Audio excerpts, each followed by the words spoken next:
Welcome back. This is the final module. In this module, we're going to talk about statistics, believe it or not. Here's the important point I want to convey to you. That what really matters is clear thinking about our research. Fancy statistics can help. We can certainly help you with understanding such things.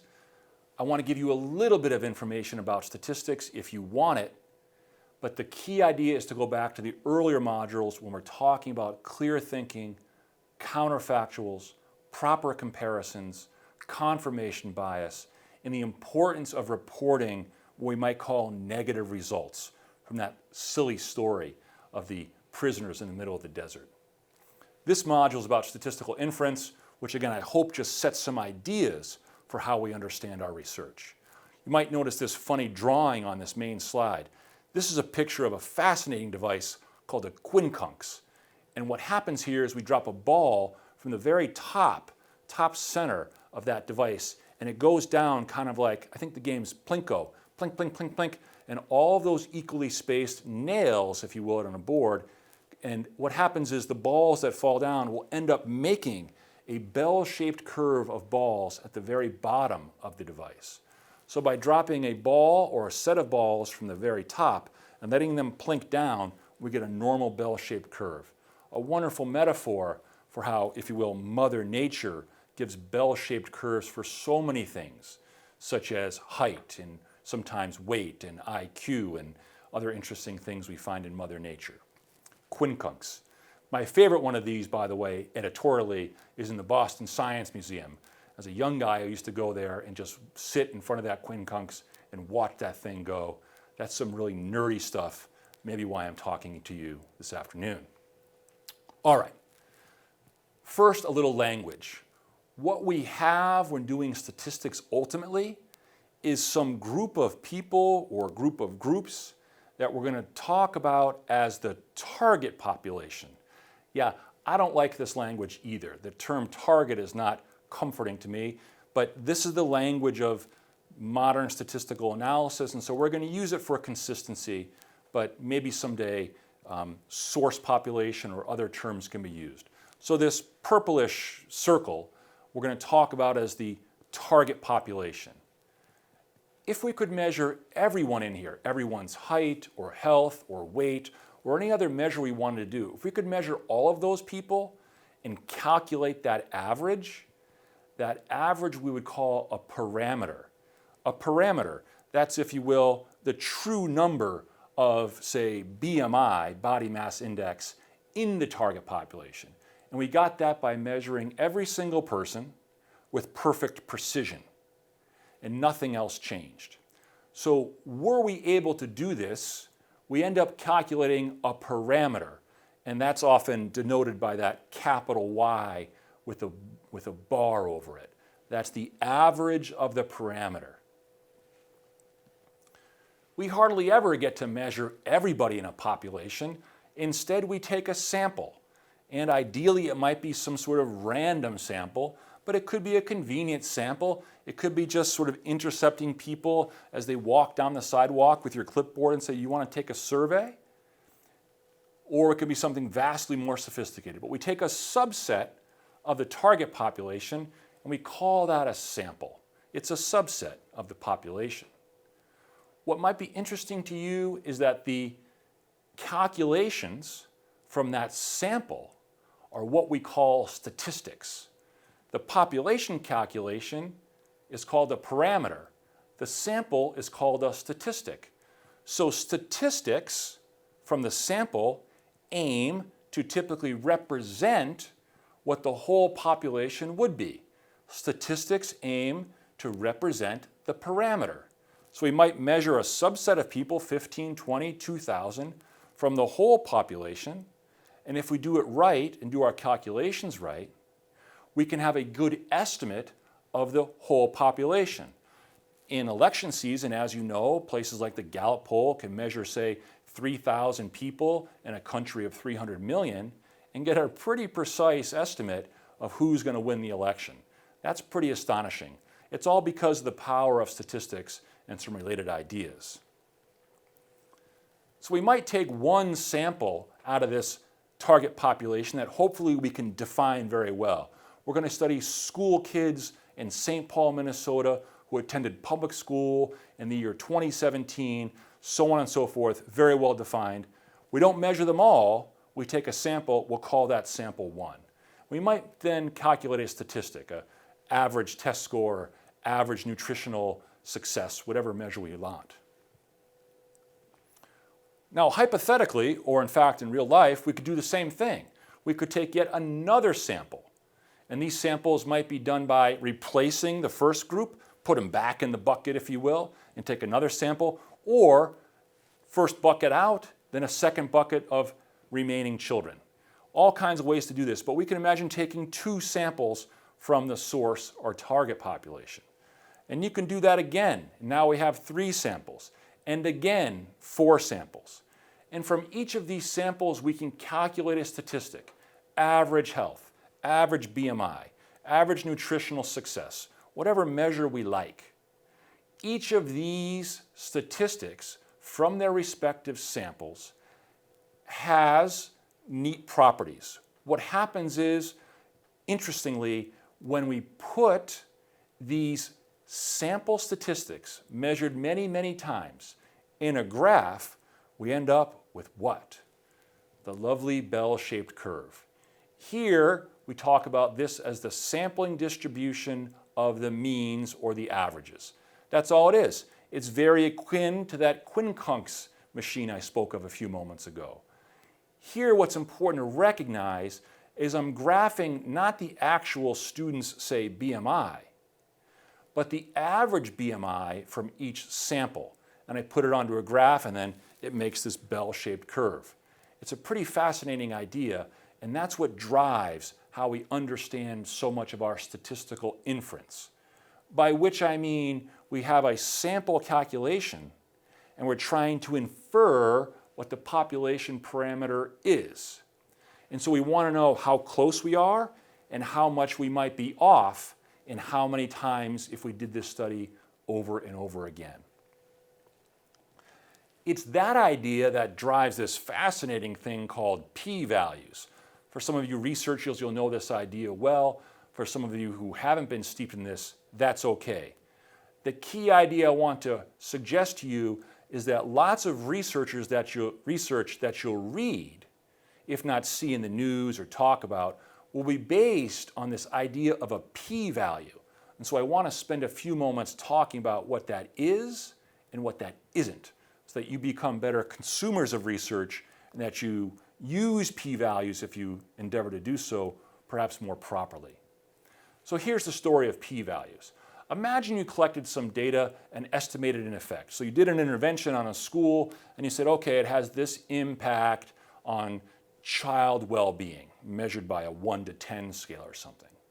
And so, okay, the students in the group that got, say, meditation in the school, mindfulness training, have a better sense of well-being than the kids who did not. Great. So maybe the difference between those who were treated with the mindfulness and those who were not is 4 units.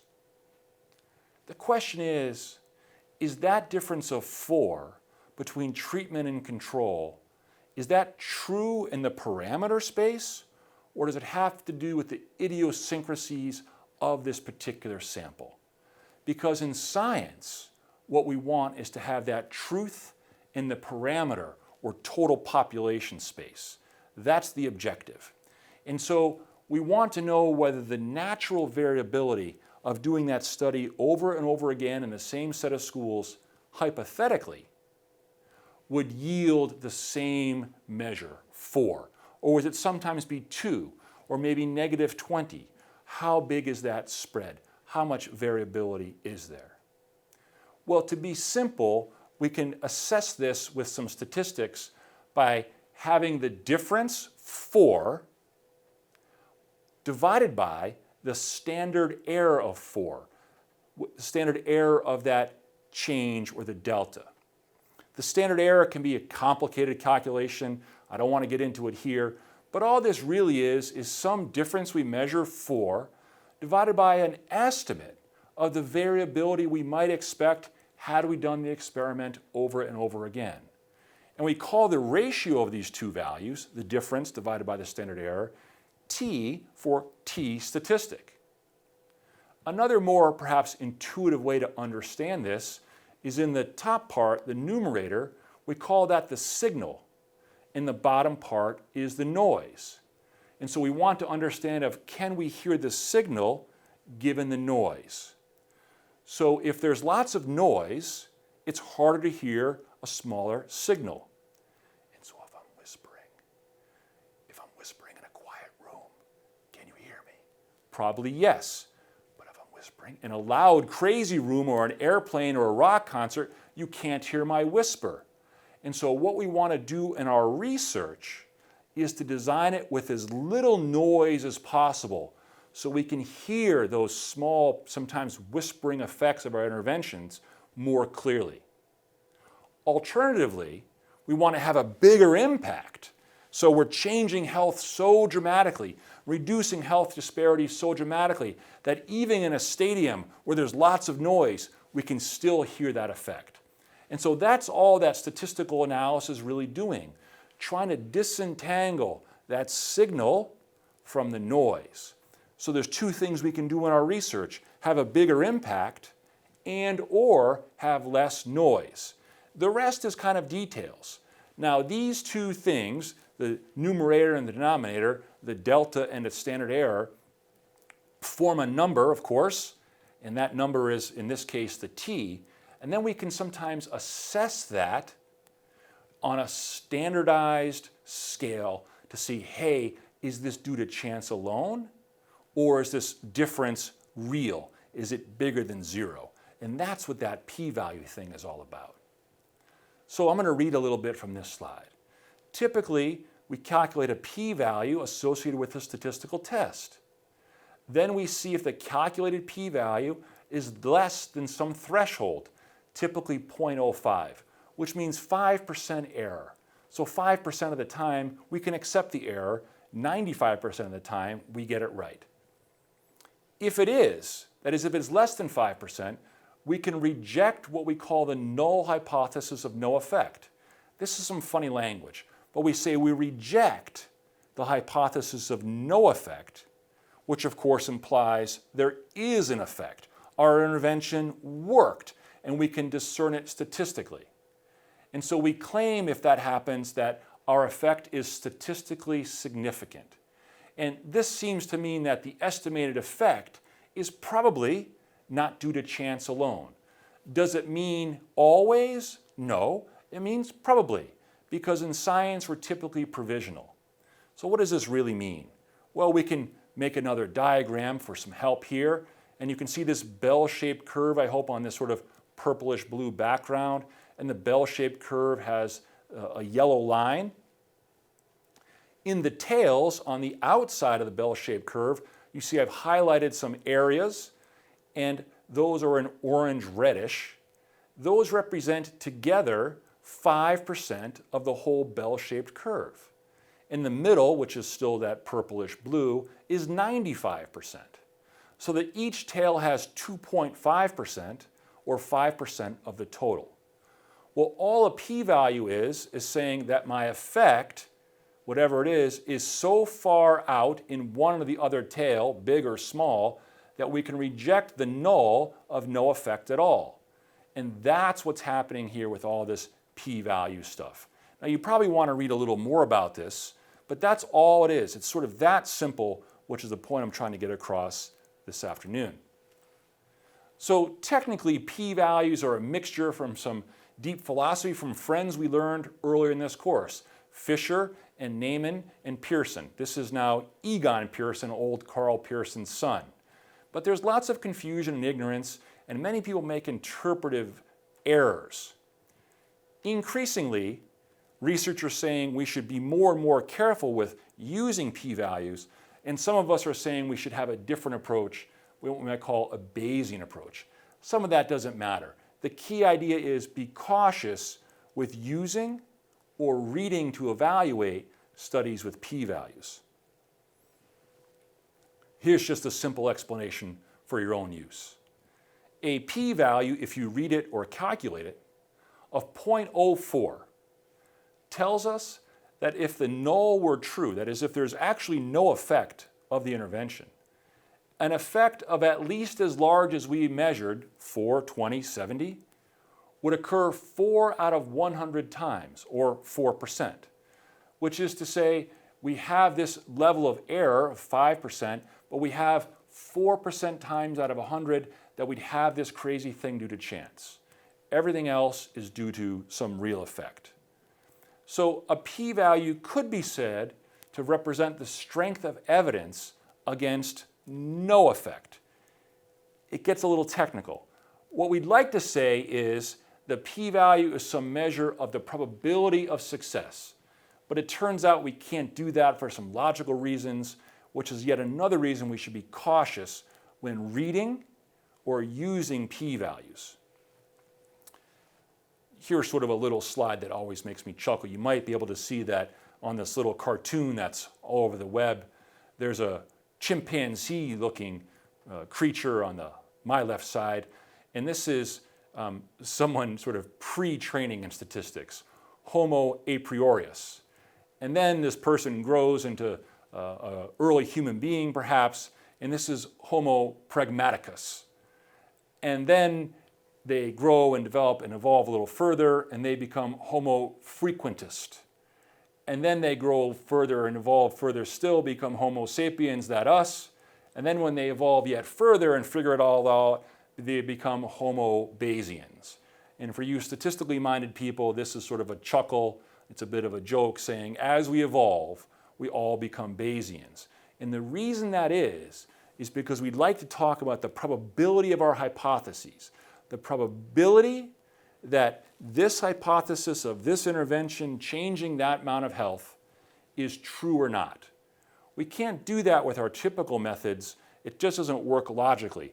But if you want, you can think that way casually to have a richer understanding of what this is all about. Now, almost finally here, I want to just close by saying for over 50 years, every major statistical methodologist that I've ever read urges caution with p-values and its cousin significance testing.